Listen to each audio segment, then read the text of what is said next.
अस्सलाम वालेकुम नाज़रीन, आप देख रहे हैं एक्सक्लूसिव वेव्स और मैं हूं सुहेल इकबाल भट्टी। नाज़रीन, पाकिस्तान के लिए आलमी सतह के ऊपर जहां पर अच्छी और बड़ी खबरें आ रही हैं, वहीं पर पाकिस्तान की 3 सरकारी ऑयल एंड गैस की कंपनियों ने एक बड़ी कामयाबी हासिल की है। पाकिस्तान की कंपनियां जो तेल और गैस की तलाश के अंदर न सिर्फ पाकिस्तान में अपनी कारकर्दगी को बेहतर बना रही हैं, बल्कि अब दीगर ममालिक में जाकर जहाँ पर तेल और गैस की बड़े पैमाने के ऊपर मुमकिन तौर के ऊपर ज़खायर मौजूद हैं, अब वहाँ पर भी जाके सरमायाकारी करने का फ़ैसला किया गया। इससे पहले हमने देखा कि मुख्तलिफ ममालिक के अंदर भी हमारी कंपनी काम कर रही है, लेकिन रिसेंटली लीबिया के अंदर जहाँ पे तेल और गैस का बहुत ज़्यादा पोटेंशियल पाया जाता है, जहाँ पर दुनिया भर की तमाम कंपनियों की तवज्जो वहाँ पर मरकूज़ है, वहाँ पर हमारी 3 कंपनियाँ किस किस कैटेगरी के अंदर शॉर्ट लिस्ट हो गई हैं और अब कब जाकर ये ब्लॉक हम विन कर सकते हैं, इसके ऊपर आज के शो में बात करेंगे। और इसके साथ आपको बताएंगे कि पाकिस्तान का प्राइवेट सेक्टर के अंदर एलपीजी एक्सट्रैक्शन का सबसे बड़ा प्लांट जो कई सालों तक बंद रहा, कौमी ख़जाने को 100 रुपये से ज़्यादा नुकसान पहुंचा, अब इस प्लांट से दोबारा एलपीजी की पैदावार शुरू करने की तारीख मुकर्रर कर दी गई है। इससे कब एलपीजी की प्रोडक्शन स्टार्ट होने जा रही है और इससे कौमी ख़जाने को क्या फ़ायदा होगा, पाकिस्तान की मार्केट को मौसम सरमा में जहाँ पे एलपीजी की शॉर्टेज रहती है, एलपीजी की कीमतें आसमान से बातें कर रही होती हैं, इस प्लांट के ऑपरेशनल होने के नतीजे में सार्फिन को, कौमी ख़जाने को क्या फ़ायदा पहुँचेगा, तो इस पर भी आज के शो में बात करेंगे। तो इन टॉपिक्स पर बात करने के लिए मेरे साथ मौजूद हैं सैयद खालिद मुस्तफ़ा साहब। खालिद साहब, आपका बहुत शुक्रिया।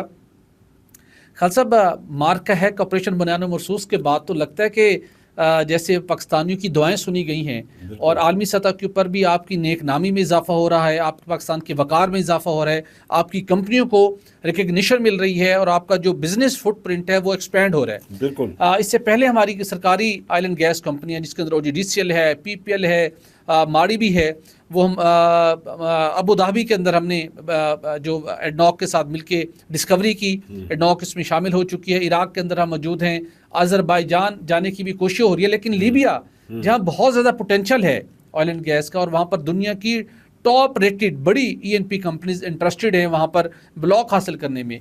वहाँ पर ओजीडीसीएल ने, पीपीएल ने और उसके साथ साथ government holding private limited company ने अपने आप को शॉर्ट लिस्ट करवाने में कामयाब रही हैं। इसकी क्या डिटेल्स है, वहाँ पे लीबिया के अंदर हमारी कंपनियाँ क्या करने जा रही हैं और किस किस कैटेगरी के अंदर ये हमारी कंपनियाँ शॉर्ट लिस्ट हुई हैं? भट्टी साहब, ये बड़ी इंपॉर्टेंट डेवलपमेंट हुई है और ये दुनिया की तमाम जो मेन एक्सप्लोरेशन प्रोडक्शन जो कंपनीज हैं उन्होंने वो भी इस दौड़ में शामिल हैं और वो तकरीबन 29 जो हैं कंपनीज जो हैं ऑयल एंड गैस कंपनीज दुनिया की, वो शॉर्ट लिस्ट हो गई हैं कि क्योंकि लीबिया में जो ऑयल एंड गैस के जो ज़खायर हैं वहाँ पे उसके लिए बिडिंग होने जा रही है, जो कि नवंबर में होनी थी, अब फरवरी 2026 में होगी। और उसके हवाले से पाकिस्तान की जो मेन इंपॉर्टेंट जो एक्सप्लोरेशन प्रोडक्शन की कंपनीज़ हैं, जो OGDCL, पाकिस्तान पेट्रोलियम लिमिटेड और जो GHPL है, वो एक्चुअली होल्डिंग कंपनी तो नहीं है लेकिन वो भी इसमें शामिल है, इन्वेस्टर के हवाले से वो शामिल है। लेकिन दूसरी हैं जो कंपनीज़ हैं वो बिड करेंगी और मुकाबला करेंगी। टोटल जो है वो 29 कंपनीज़ हैं जो शॉर्ट लिस्ट हो गई हैं। उसमें ब्रिटिश पेट्रोलियम है, ठीक है, और ब्राइट ऑयल पेट्रोलियम है, शेवरॉन है, और इस तरीके से चाइना की national oil and gas exploration development company है, ऐसे DNO ASA है, एक्सॉन मोबाइल है और ENI नॉर्थ अफ्रीका है। ऐसे ही बेशुमार कंपनीज़ हैं और उनके मैं चीता ना शेल वाले हैं और UEG वाले हैं। कहने का मतलब टोटल 29 हैं और ये बड़ी प्रोमिनेंट हैं। मलेशिया की पेट्रोनास भी है शामिल इसमें, इंडिया की कंपनी भी इसमें शामिल है, चाइनीज़ हैं, यूरोपियन कंपनीज हैं, अमेरिकन। तो इनमें इनकी रेस में पाकिस्तान की 2 इम्पॉर्टेंट जो एक्सप्लोरेशन प्रोडक्शन की हैं वो भी आ गई हैं। तो इसका मतलब यह है कि पाकिस्तान जो है अब इस काबिल है कि वो दूसरी कंपनीज़ को कम्पीट कर रहा है। अब वहाँ पे बिडिंग प्रोसेस शुरू होगा, जो कि मेरे ख्याल में अब फरवरी से शुरू होगा, फरवरी 2026 में। तो अगर पाकिस्तान इसको विन कर जाता है तो बहुत ज़्यादा वहाँ पे मार्जिन है, बहुत ज़्यादा प्रोमिनेंट जो है मार्जिन है वहाँ पे। और जो फीचर्स हैं वहाँ के जो ऑयल एंड गैस सेक्टर के, वो बहुत ज़्यादा प्रोमिनेंट है और वो सक्सेस स्टोरी हो सकती है बड़ी, और उससे बड़ा हमारा फ़ायदा हो सकता है। और आपको याद होगा, आपने पिछले दिनों एक स्टोरी भी दी थी कि यूएई में भी हमारे जो इन्वेस्टमेंट है हमारी जी। कंपनीज के, वहाँ पे भी बड़े प्रोमिनेंट किस्म के विजिबल जो हैं आसार नज़र आए जी हैं। डिस्कवरी हुई जी और प्रॉपर, और बाकायदा डिस्कवरी होने के बाद अब एडनॉक बाज़ाब्ता तौर के ऊपर उस एग्रीमेंट के तहत अब जी हाँ, हमारा उसने तकरीबन गालबन 40% जी उसने हाँ। स्टेक हासिल तो कर इसके लिया। अलावा इराक में भी था इनका। तो मैं समझता हूँ कि पाकिस्तान का जो इंटरनेशनल लेवल पे जो फुटप्रिंट है ना, वो स्प्रेड होता चला जा रहा है ऑयल एंड गैस सेक्टर के हवाले से। ये बहुत इंपॉर्टेंट चीज़ है। और दूसरा मैं भट्टी साहब आपसे ये जिक्र करूँगा कि जो JJVL एक जो जाम लेकिन सर शुरू उस जॉइंट स्टोरी पे वेंचर। जाने से पहले थोड़ा जी सा इसको हम अगर एलेबोरेट कर लें, बड़ा चूँकि बड़ी डेवलपमेंट है ये, जी हाँ, बड़ी जी हाँ, हमारी अचीवमेंट भी है, बड़ी सक्सेस है, और पाकिस्तान के कौमी ख़जाने के पॉइंट ऑफ व्यू से, और पाकिस्तान को फ्यूचर में ENP सेक्टर में बियॉन्ड पाकिस्तानी बॉर्डर्स बड़े डिविडेंड्स मिलने के जो इम्कानात पैदा हुए हैं उसके ऊपर बात करना ज़रूरी है। आज़रबाईजान के अंदर भी बहुत ज़्यादा पोटेंशियल है, बहुत ठीक है, और ज़्यादा, वहाँ बहुत पर ज़्यादा। भी आने वाले दिनों में आप ये खुशखबरी मिलेगी आपको कि वहाँ पे OGDCL, PPL और उसके साथ GHPL वहाँ पर ब्लॉक हासिल करने में कामयाब हो गई हैं। इसके इंशाल्लाह। साथ लीबिया, जहाँ बहुत ज़्यादा पोटेंशियल है, जिसकी हमने अभी बात की, जहाँ पे दुनिया भर की कंपनियों ने अपनी नज़रें जमाई हुई हैं। आप सुनकर हैरान होंगे, ये एक्सक्लूसिव स्टोरी अब तो उन्होंने पब्लिश कर दिया ना कि ये कंपनी शॉर्टलिस्ट हो गई है। 2-3 रोज़ कबल भी हमने बताया था कि हमारी पाकिस्तानी OGDCL लीबिया के अंदर भी तेल और गैस की तलाश के लिए जा रही है, जहाँ पे पोटेंशियल बहुत ज़्यादा है। माजी के अंदर आप देखिए, अब जब हम कंपटीशन में गए हैं, ठीक है, और इंशाल्लाह हम विन करेंगे, माजी में बहुत हाई पोटेंशियल वाले ब्लॉक्स पाकिस्तान को ऑफ़र किए गए, अच्छा, लीबिया ने? लीबिया ने ऑफ़र किए, और वो विदाउट कम्पिटिटिव प्रोसेस थे। अच्छा, यानी G2G लेवल उन्होंने हमें ऑफर कर ठीक दिया। है, हमारी नालायकी, हमारी बदकिस्मती, सितम ज़रीफ़ी ये देखिए कि उस वक्त की भले ENP कंपनीज़ के जो हेड्स थे, या गवर्नमेंट के पेट्रोलियम डिवीज़न हो, या रेलिवेंट अथॉरिटीज़ हों, वो इस अपॉर्चुनिटी को ग्रैब भी नहीं कर सके कि ये कितनी बड़ी अपॉर्चुनिटी है। ठीक है, और अभी भी ये जो इनिशिएटिव लिया गया है, चूँकि गवर्नमेंट के पास और बड़े मसले मसाइल होते हैं, मुस्लिम चीज़ों के अंदर उलझे होते हैं।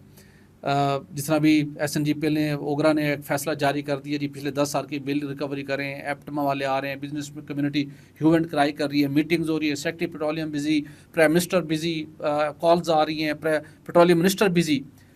तो ये स्ट्रैटेजिक डिसीजन करने होते हैं ना, ये कंपनी के लीडरशिप के ऊपर इन्हिसार होता है। बिल्कुल सही फरमाया। MD OGDCL अहमद लक साहब ने तय किया, उनकी टीम ने इसको पॉइंट आउट किया, एफर्ट की। OGDCL के बोर्ड, ज़फ़र मंसूर साहब चेयरमैन बोर्ड ऑफ डायरेक्टर्स, उन्होंने पुश किया, बैकिंग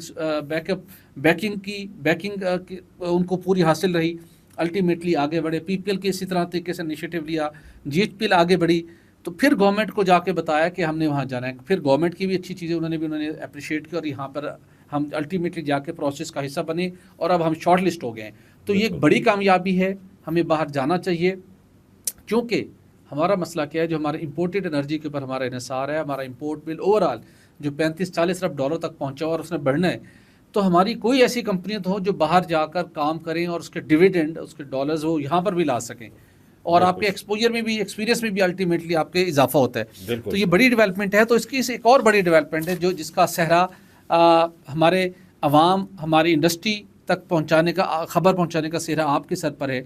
आपने एक्सक्लूसिव वेव्स के प्लेटफॉर्म से बताया कि पाकिस्तान के प्राइवेट सेक्टर का सबसे बड़ा LPG एक्सट्रैक्शन प्लांट JGVL, उसके मामलात हमने SFC का बड़ा रोल है, रोल प्ले किया, हमने अब नाजरीन तक ये बात पहुंचाई, और अल्टीमेटली उसके कुछ मसाइल थे SHGC के साथ, वो भी उन्होंने डरते डरते कर दिए, मसले हल हो गए, स्टॉक एक्सचेंज को इंटीमेशन चली गई। अब क्या स्टेटस है, सबकी नज़रें जमी हुई थी, और लोग हमसे क्वेश्चन करते थे कि खबर तो दे दी आपने, खालिद साहब ने बड़ी एक्सक्लूसिव खबर दी, लेकिन इससे प्रोडक्शन कब स्टार्ट होने जा रही है? जी देखिए जी, एक तो ये 5 साल वो बिल्कुल जो है ना वो नॉन ऑपरेशनल था, और वो बिल्कुल काम नहीं कर रहा था। ज़ाहिर है अब वो उसको ऑपरेशनल करने के लिए वक्त दरकार था, तो वो तकरीबन अब पता चला है कि तकरीबन 10 अक्टूबर तक ये ऑपरेशनल हो जाएगा, और 60 दिन के अंदर अंदर एक्चुअली इसको ऑपरेशनल करना था। तो एक्चुअली अक्टूबर में सर्दियां भी ज़ोर पकड़ना शुरू कर देती हैं। तो मैं समझता हूँ कि ये जो LPG आएगी तो शुरू में इसको रैंप अप किया जाएगा, 250 पहले इसको मेट्रिक टन पर डे किया जाएगा, फिर इसकी जो कैपेसिटी है वो 400 मेट्रिक टन तक की है। तो वो फिर इससे तकरीबन 10 अक्टूबर से, हाँ 10 अक्टूबर से 7 लाख जो घर हैं उनको LPG ये लोकल जो है मिल जाएगी। और जो इंपोर्ट सब्स्टिट्यूशन होगी वो तकरीबन जो सालाना इससे फ़ायदा होगा वो 108 मिलियन डॉलर्स का होगा। और जो फॉरेक्स अर्निंग होगी इससे वो तकरीबन 20 मिलियन डॉलर्स की होगी एक साल के अंदर अंदर। 5000 जो हैं वो डायरेक्ट और इनडायरेक्ट जो है यानी कि मुलाजमतें मिलेंगी लोगों को, इस हवाले से जॉब्स मिलेंगी। और इसमें मैं आपको बताना चाहूँगा SIFC का तो बहुत मेन रोल था। अली परवेज़ साहब ने भी मेन रोल अदा किया, सबसे बढ़कर डिप्टी प्राइम मिनिस्टर डार साहब ने भी बड़ा अहम रोल अदा किया था इसको मटीरियलाइज़ करने के हवाले से। और फिर हमारे अली परवेज़ साहब जो है हमारे मिनिस्टर हैं उनका भी था, और मोर इम्पॉर्टेंटली प्राइम मिनिस्टर का भी ऊपर हाथ था इन पे। तो मैं समझता हूँ कि मेन जो काम था वो SIFC ने किया है, क्योंकि SIFC जो थी उन्होंने इसको बहुत टेकअप किया इस प्रोजेक्ट को, क्योंकि वो चाह रहे थे कि इंपोर्ट सब्स्टिट्यूशन होनी चाहिए। हमारे डॉलर जो है ना वो वेपोरेट हो रहे हैं और LPG बाहर से ला रहे हैं, जबकि एक प्लांट पड़ा हुआ है, तो उसको क्यों ना चालू किया जाए। तो अल्टीमेटली स्विस सदर्न और JJWL जो मैनेजमेंट है इनका आपस में मुआहदा तय पा गया है। अब ये था कि ये एक्चुअली बेसिकली 2005 में ये लगा था और 2020 तक ये काम करता रहा। उस हवाले से मैं इसकी जो थी ना आपको इनपुट बताना चाहता हूँ कि क्या थी। LPG जो 15 साल तक ये यानी अब ऑपरेशनल रहा, 15 सालों में जो सब्स्टिट्यूशन हुई थी 1.1 अरब डॉलर की हुई थी। अच्छा, इतना फ़ायदा हुआ था, ठीक है ना। और जो NGL की जो एक्सपोर्ट हुई थी, NGL से natural gas limited liquid natural gas liquid की जो एक्सपोर्ट की गई थी इस प्लांट की वजह से वो 261 मिलियन डॉलर्स की गई थी। और गैस की जो पेमेंट हुई थी स्विस सदर्न को वो 86 अरब रुपए की हुई थी, ठीक है ना जी। और जो नेट स्विस सदर्न को गई थी 30 बिलियन की थी। लेकिन अब जो इनका जो अब एग्रीमेंट हुआ है उसमें बड़ी मैं समझता हूँ कि स्विस सदर्न को बड़ा फ़ायदा है। तो मैं समझता हूँ भट्टी साहब ये जब ऑपरेशनल हो जाएगा, सर्दियाँ शुरू होने वाली हैं, लोगों को एनर्जी की ज़रूरत होगी, वार्मथ की गर्मी की ज़रूरत होगी, तो LPG अगर लोकल लेवल पे बननी शुरू हो जाएगी तो से हमारा इंपोर्ट बिल जो है वो एक साल में तकरीबन 108 मिलियन डॉलर्स का हमें फ़ायदा होगा। तो ये थी मैं समझता हूँ कि इससे बड़ा पाकिस्तान को जो ज़ाहिर है हमारे जितने भी फॉरेन एक्सचेंज रिज़र्व्स हैं ज़्यादातर तो ज़ाहिर है हम चाइना से लिए हुए हैं, सऊदी अरब से लिए हुए हैं, या फिर UAE कंट्री से हैं, या फिर जो हमारे रेमिटेंसेस आते हैं वो 38 बिलियन डॉलर्स के इस दफ़ा आए हैं। लेकिन हमारी जो एक्सपोर्ट्स हैं वो अप टू द मार्क नहीं है, वो बड़ी कम एक्सपोर्ट्स हुई हैं। 32 बिलियन डॉलर्स की एक्सपोर्ट्स हुई हैं, जिसमें सिर्फ टेक्सटाइल की 17.88 बिलियन डॉलर्स की एक्सपोर्ट है। तो एक्सपोर्ट्स हमारी बड़ी कम है, एक्सपोर्ट्स हमें बढ़ाने की ज़रूरत है और इंपोर्ट सब्स्टिट्यूशन की तरफ जाना चाहिए।